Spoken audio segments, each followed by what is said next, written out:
Elle avait détruit une voiture valant 50 000 $, laissé un mot et était partie. Mais voici ce que personne ne savait.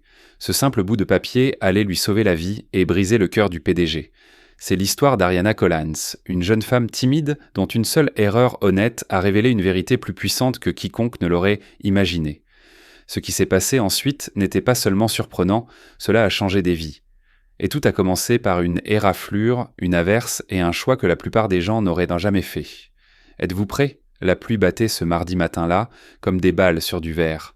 Ariana serrait le volant, les jointures blanchies. Ses cheveux bruns collaient à son front tremblant alors qu'elle cherchait désespérément une place de parking devant le bâtiment de Harrison & Co. L'architecture étincelait, une tour d'entreprise où elle travaillait comme réceptionniste invisible. Elle avait 26 ans. Elle vivait au jour le jour et arrivait toujours avec 10 minutes d'avance, car être en retard signifiait attirer l'attention, et l'attention signifiait le jugement. Sa vieille berline recula avec peine, et c'est là que c'est arrivé. Le métal crissa contre le métal, un bruit qui fit tomber son cœur dans ses talons. L'élégante berline de luxe noir devant elle portait désormais une éraflure dentelée et méchante le long du côté conducteur, pourtant impeccable. Sa respiration s'arrêta net. Aucune caméra de surveillance n'était dirigée vers ce côté. Aucun témoin ne se tenait sous l'averse. La pluie aurait effacé les traces de pneus en quelques minutes. Elle aurait pu partir tout de suite, disparaître dans la tempête, et personne ne l'aurait jamais liée à ces dégâts. Mais les mains de cette jeune fille timide tremblaient déjà alors qu'elle attrapait son carnet. La voix de son père résonna dans sa mémoire. Ce père qu'il avait élevé seul après que sa mère les eut quittés quand Ariana avait 8 ans. La bonté ne dépend pas de qui regarde, ma chérie. C'est ce que tu deviens dans l'obscurité, quand personne ne saura jamais ce que tu as choisi. Les doigts tremblants, elle arracha une page et écrivit à travers ses larmes qui se mêlaient à la pluie. « J'ai accidentellement éraflé votre voiture. Je n'ai pas beaucoup d'argent, mais j'assumerai l'entière responsabilité. Je suis vraiment désolé. Ariana Collins, réceptionniste. » Elle plia soigneusement le mot. Son cœur battait si fort qu'elle l'entendait par-dessus le bruit de la tempête, et elle glissa le papier sous l'essuie-glace. Puis elle se dirigea vers le bâtiment sur des jambes faibles, persuadée que ce principe touchant que son père lui avait enseigné allait lui coûter tout ce pourquoi elle avait travaillé. Elle avait 300 $ sur son compte en banque. Cette voiture valait probablement plus que ce qu'elle avait gagné en 2 ans. Ce qu'Ariana ignorait, ce qu'elle ne pouvait pas savoir, c'est que Ryan Harris, le froid PDG de 34 ans que tout le monde craignait, venait de sortir prendre l'air. Il se tenait sous l'auvent du bâtiment, le téléphone collé à l'oreille, gérant une autre crise d'entreprise, quand son regard capta quelque chose qui s'agitait sur son pare-brise. Sa voiture, son pare-brise. Il termina son appel au milieu d'une phrase et sortit sous la pluie. Il prit le mot. Il le lut une fois, puis une deuxième. Les gouttes de pluie brouillaient l'encre. Pour la première fois depuis la mort de sa mère 3 ans plus tôt, depuis le moment où il avait enterré son cœur avec le corps de celle-ci, quelque chose se fissura dans la poitrine de Ryan. Cet acte inspirant d'honnêteté brute et vulnérable était si rare dans son monde de guerre corporative que cela ne semblait presque pas réel. Il resta là, sous la pluie, regardant ces mots écrits à la main, et ressentit quelque chose qu'il pensait avoir perdu à jamais. L'espoir. Il glissa soigneusement le mot dans sa poche intérieure, près de son cœur, et rentra dans le bâtiment. Un sourire à peine perceptible effleura ses lèvres. Il devait savoir exactement qui était cette Ariana Collins, mais dans un bureau bâti sur le mensonge et la trahison, survivrait-elle assez longtemps pour qu'il le découvre, ou les loups la déchiquetteraient-ils en premier ? Le bureau bourdonnait d'un chaos contrôlé. Les téléphones sonnaient sans fin. Les claviers claquaient comme la pluie sur le métal. Ariana était assise à son bureau de réception, respirant à peine, s'attendant à ce que quelqu'un fasse irruption par ses portes en verre pour exiger des réponses sur la voiture endommagée. Mais personne ne vint, ni le matin, ni à midi. À 17h, elle s'était à moitié convaincue que le propriétaire n'avait pas encore remarqué. Peut-être avait-elle encore un jour avant que tout ne s'effondre. Ce qu'elle ne pouvait pas voir, c'est que Ryan se tenait dans son bureau d'angle au 30e étage, tenant ce mot froissé à la lumière du jour. Il avait déjà visionné les enregistrements des caméras de surveillance. Il l'avait regardé s'arrêter, l'avait regardé écrire avec des mains tremblantes, l'avait regardé s'éloigner les épaules voûtées, comme si elle s'attendait à ce que le ciel lui tombe sur la tête. Il aurait pu la confronter immédiatement, exiger le paiement, faire d'elle un exemple pour sa négligence. Au lieu de cela, il appuya sur l'interphone. « Chloé, viens me voir. » Chloé Adams apparut en quelques secondes. Ses talons claquaient sèchement sur le marbre. Elle avait 29 ans. belle d'une manière soigneusement calculée et désespérément amoureuse de Ryan, bien qu'il ne l'ait jamais reconnue. Elle sourit. « Monsieur, tu as besoin de quelque chose ?» « Qui est Ariana Collins ?» Le sourire vacilla. « La réceptionniste intérimaire. Elle n'est de personne.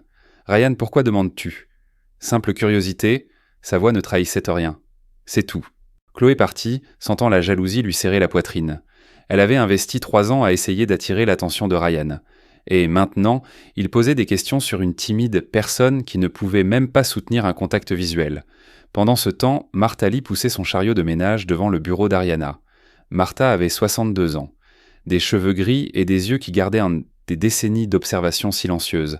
Elle travaillait chez Harrison & Co. depuis 30 ans, ayant survécu à 4 PDG et à des centaines d'employés qui la traitaient comme un meuble. Mais Martha remarquait tout. Elle avait vu cette fille timide arriver le matin, pâle et tremblante, puis rester immobile à son bureau toute la journée, comme si elle attendait son exécution. « Tu vas bien, ma chérie ?» demanda doucement Martha. Ariana sursauta. « Je vais bien, juste fatiguée. »« Tu es sûre ? Parce que tu ressembles à quelqu'un qui porte le poids du monde entier. » La voix d'Ariana se brisa. « J'ai commis une terrible erreur ce matin. » Martha posa ses produits de nettoyage. « Tu veux en parler ?» Alors Ariana lui raconta tout. Les raflures, le mot, la peur qui la rongeait de l'intérieur. Martha écouta attentivement, et quand Ariana eut fini, la vieille femme sourit avec une chaleur sincère. « Sais-tu ce que je pense ? Je pense que tu as fait quelque chose de vraiment inspirant. Tu as choisi l'honnêteté quand le mensonge aurait été plus facile. Peu importe à qui appartient cette voiture, il le reconnaîtra.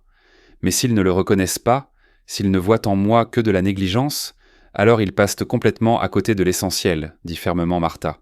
Tu n'as pas besoin de leur approbation pour savoir que tu es une bonne personne, ma chérie. » Ces mots soutinrent Ariana tout au long de la semaine suivante. Mais la bonté, comme elle le découvrait, ne protégeait pas toujours de la cruauté. Dès vendredi, Chloé commença à répandre son venin. Des chuchotements dans la salle de pause, des regards lourds de sens à la machine à café. « Tu as entendu dire qu'Ariana a endommagé la voiture de quelqu'un et a laissé un mot manipulateur pour impressionner le PDG ? J'ai entendu dire qu'elle essaye de se frayer un chemin jusque dans son lit pour obtenir un vrai poste. Certaines personnes n'ont absolument aucune honte. » Ariana entendait chaque mot empoisonné. Chacun atterrissait comme un coup physique. Elle voulait se défendre, voulait crier que rien de tout cela n'était vrai, mais sa voix la trahissait toujours dans les moments décisifs. Alors elle restait silencieuse, accomplissait ses tâches, souriait poliment quand les gens se moquaient. Et chaque nuit, elle rentrait dans son minuscule appartement et pleurait jusqu'à ce que l'épuisement lui apporte enfin le sommeil, se demandant si l'honnêteté valait autant de souffrance. Puis vint le jour qui changea absolument tout.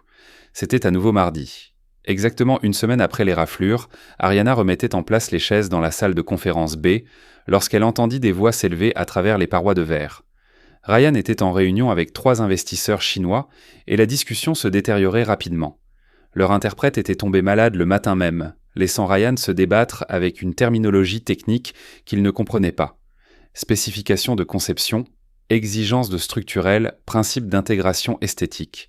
Les investisseurs devenaient de plus en plus frustrés.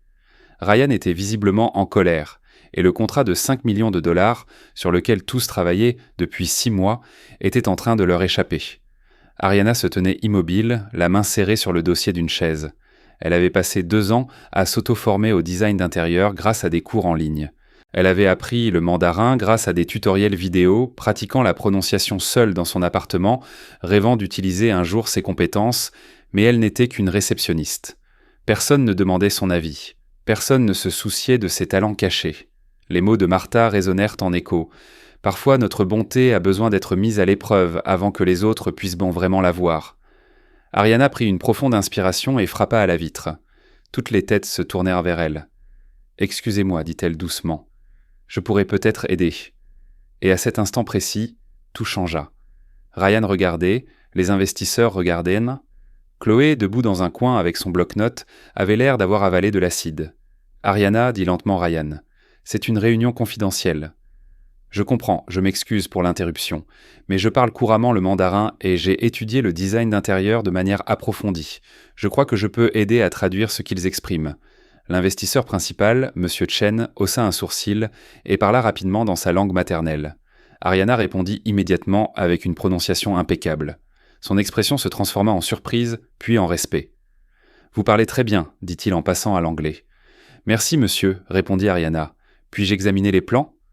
Ryan hésita, puis hocha la tête. Il fit glisser les plans architecturaux sur la table polie. Ariana les étudia pendant 30 secondes avant de pointer une section spécifique. « Il s'inquiète de la capacité de charge du mur porteur est, expliqua-t-elle à Ryan. Votre équipe d'ingénieurs a fait les calculs pour du béton armé standard, mais ils ont besoin d'un renforcement en acier à haute résistance, car le bâtiment accueillera des installations artistiques rotatives nécessitant un support structurel supplémentaire. Ils indiquent également que le positionnement de la lumière naturelle entre en conflit avec leurs exigences culturelles pour l'entrée principale. Ils ont besoin d'une exposition à l'est pour des raisons symboliques. » Ryan cligna des yeux, stupéfait. « Comment as-tu déterminé tout cela ?»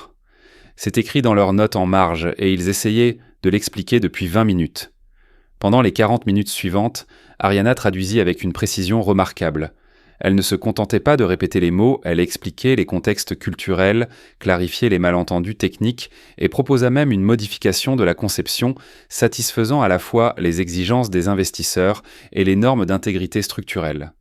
Lorsque la réunion se termina, M. Chen souriait sincèrement et Ryan regardait Ariana comme s'il la voyait pour la première fois de sa vie. « Excellent, nous avons un accord », dit M. Chen en serrant fermement la main de Ryan. Puis il se tourna vers Ariana et s'inclina avec respect.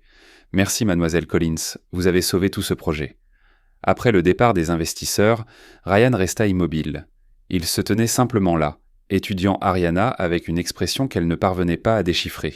« Depuis combien de temps travailles-tu ici ?»« 3 mois. Monsieur, je suis du personnel intérimaire. »« Non. » Sa voix était douce mais absolument assurée. « Tu n'es pas intérimaire. » Le visage de Chloé perdit ses couleurs. Elle avait passé 5 ans à grimper les échelons de la hiérarchie d'entreprise, se battant cruellement pour chaque promotion, écrasant tous ceux qui menaçaient sa position.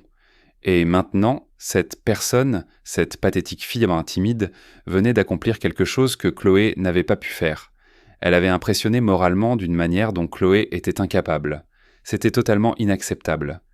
Ce soir-là, Chloé était assise devant son ordinateur. La rage brûlait comme un fer rouge dans sa poitrine alors qu'elle rédigeait un email.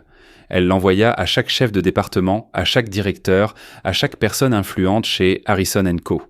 L'objet disait « Graves préoccupations concernant le comportement d'une employée intérimaire ». Le message était soigneusement rédigé, formulé professionnellement et totalement destructeur.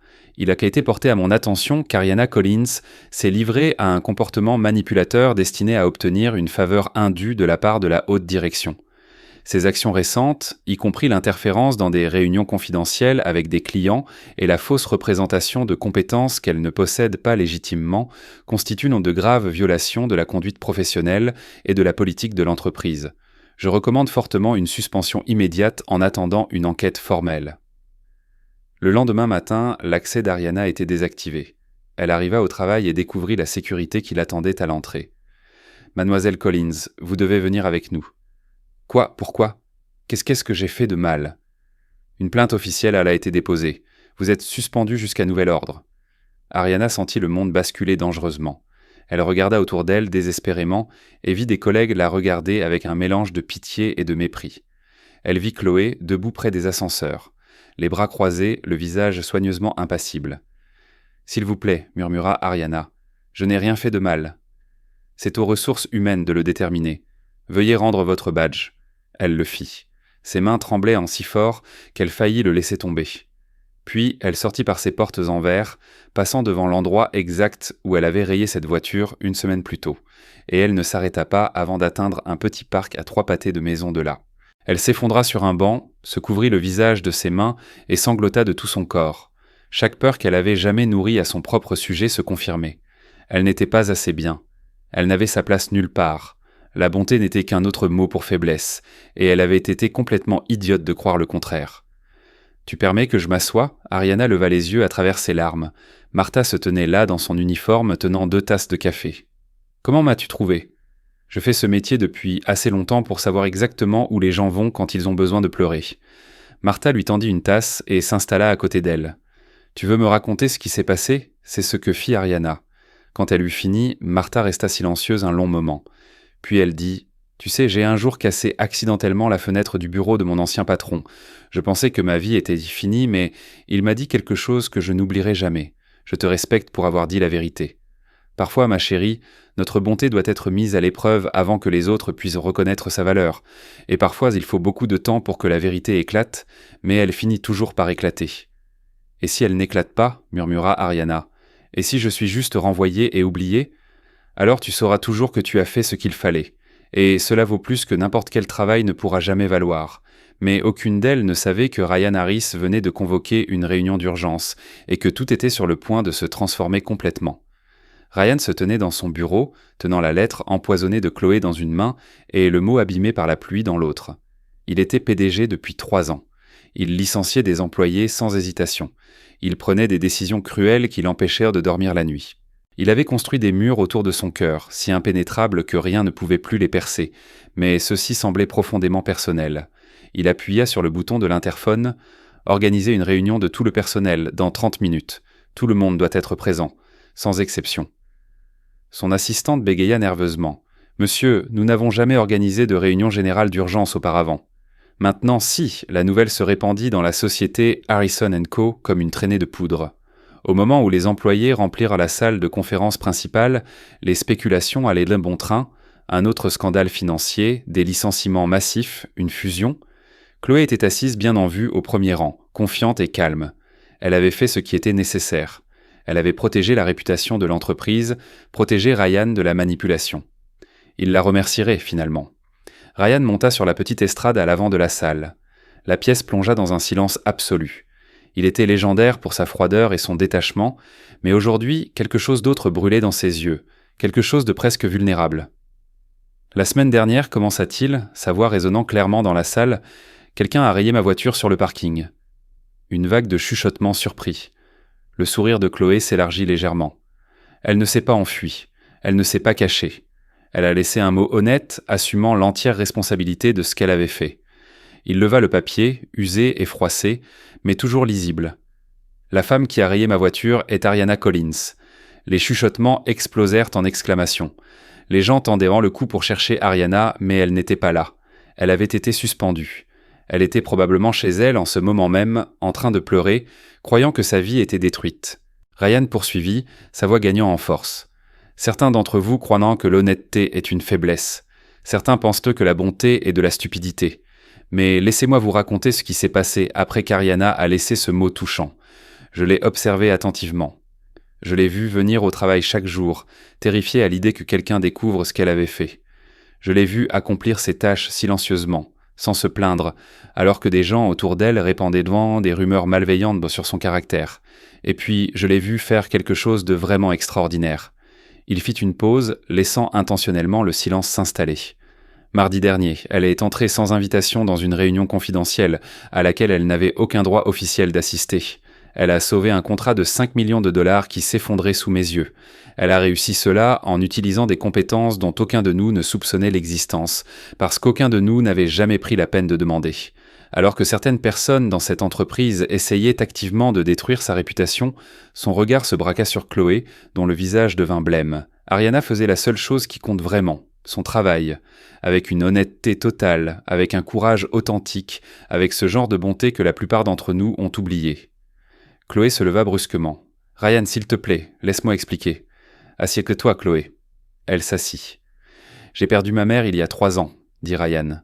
Sa voix était maintenant plus douce, plus humaine. Elle me disait toujours que la bonté est la qualité la plus importante au monde. J'ai cessé de la croire.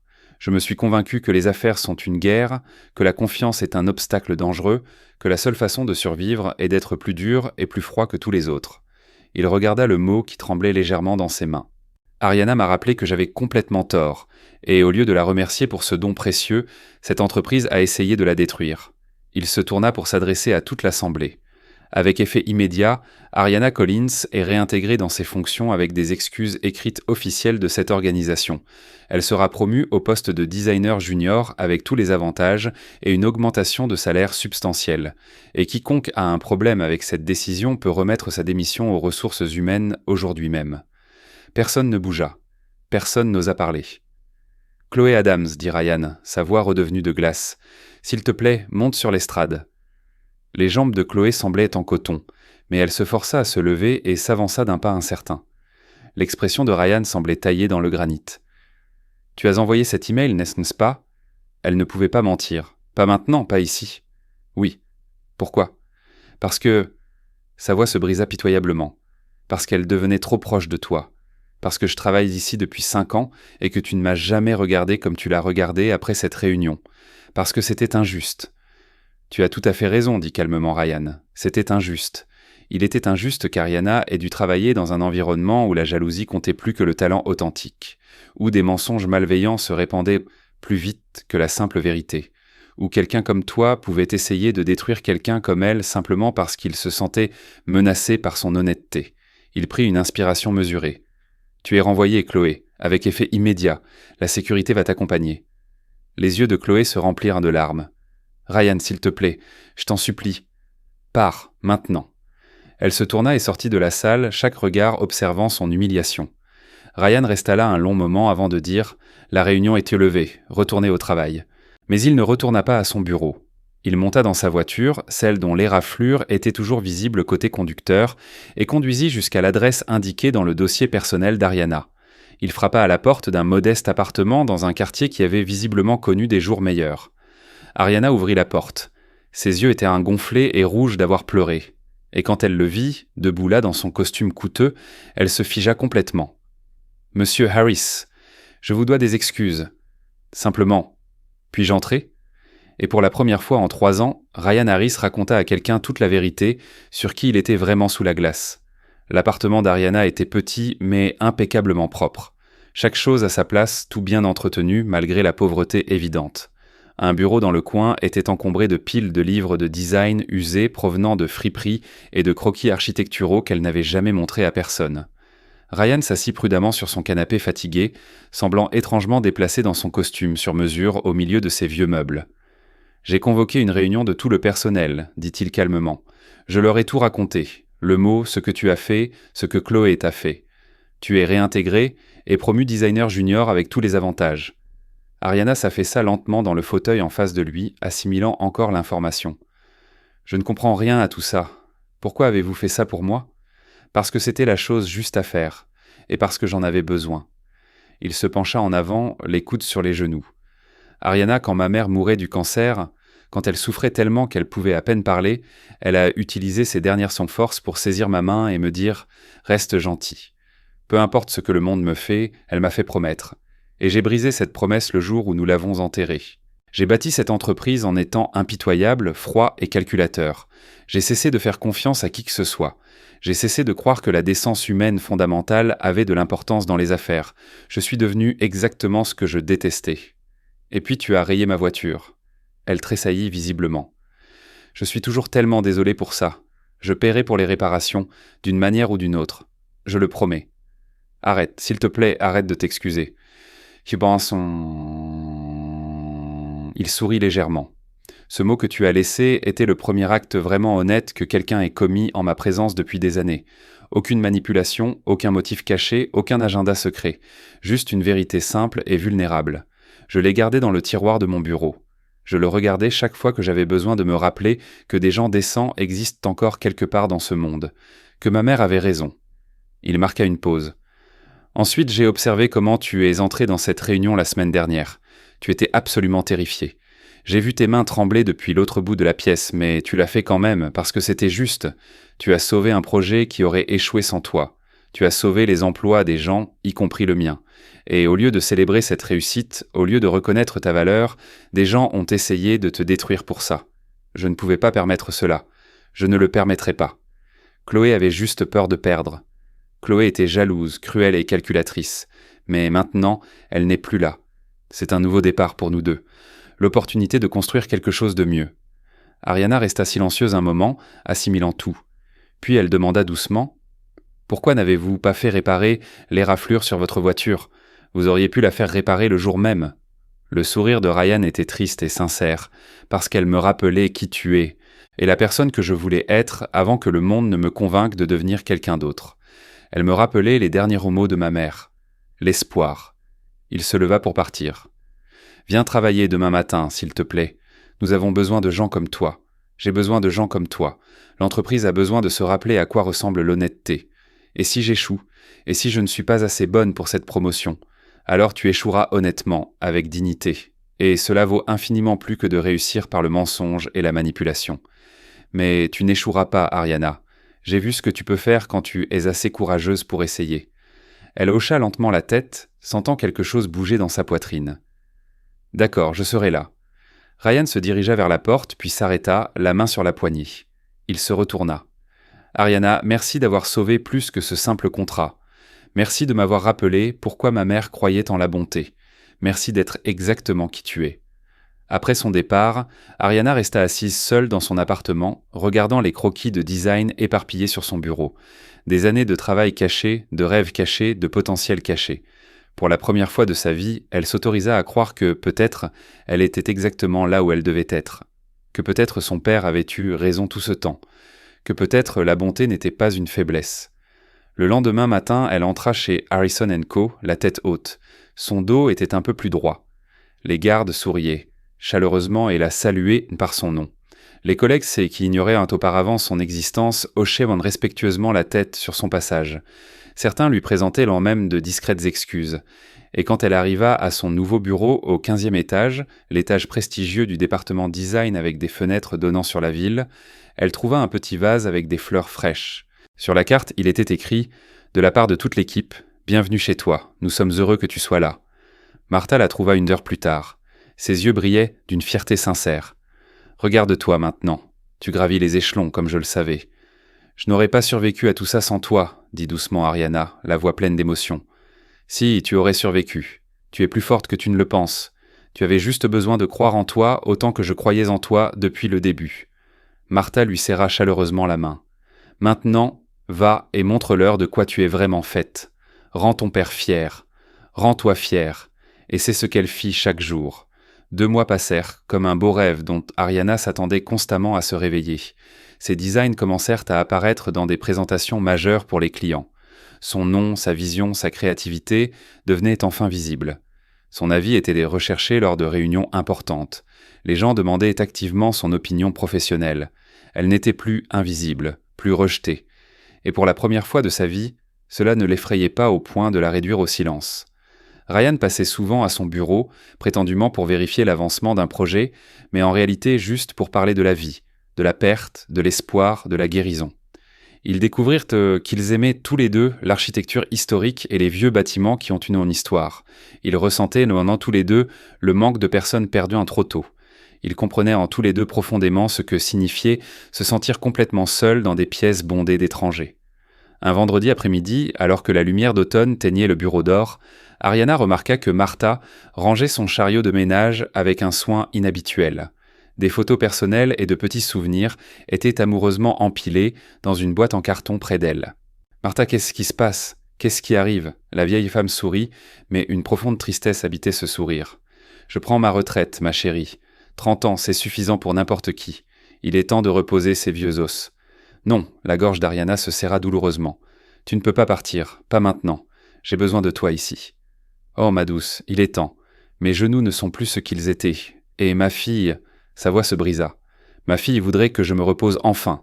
Et puis, je suis resté si longtemps pour m'assurer absolument que les gens comme toi aillent bien. Et tu vas bien. Tu vas plus que bien.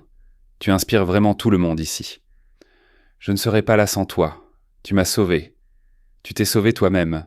Tu as simplement pris un chemin long et difficile pour y arriver. » Martha prit le visage d'Ariana dans ses mains douces et usées par le travail, ses mains qui avaient nettoyé des milliers de bureaux et aidé d'innombrables âmes en peine. « J'ai perdu ma fille Sarah il y a 20 ans dans un accident de voiture. Elle avait le même âge que toi. 26 ans. Elle te ressemblait. Les mêmes yeux gentils. Je la vois dans chaque jeune femme qui franchit ses portes.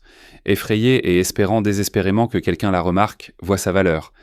Tu m'as rappelé pourquoi je suis resté si longtemps. Tu m'as rendu un morceau de ma fille.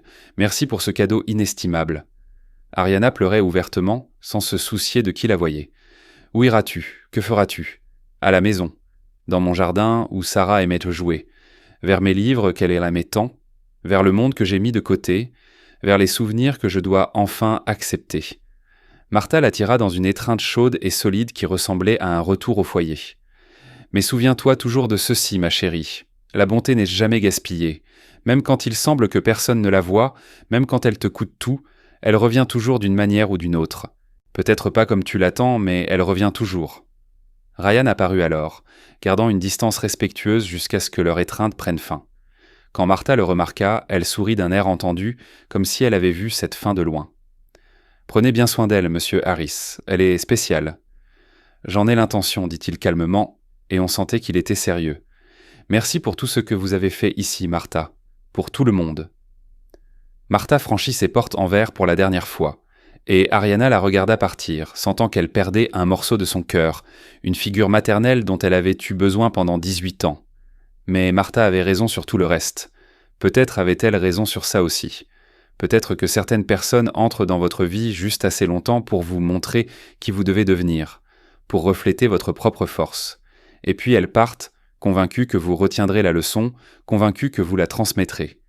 Ce soir-là, Ryan trouva Ariana debout seule sur le parking, regardant sa voiture dans la lumière déclinante. Les raflures restaient bien visibles, intactes. « Vous ne l'avez toujours pas fait réparer, remarqua-t-elle doucement. »« Non. »« Pourquoi ?» Il s'approcha. « Parce que certaines cicatrices valent la peine d'être gardées.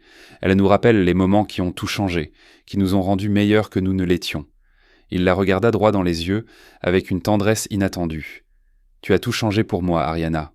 Tu as changé qui je suis. J'espère que tu le comprends. » Elle comprenait. Enfin, elle comprenait complètement. Et quelque part, Martha souriait, sachant que son travail était enfin terminé.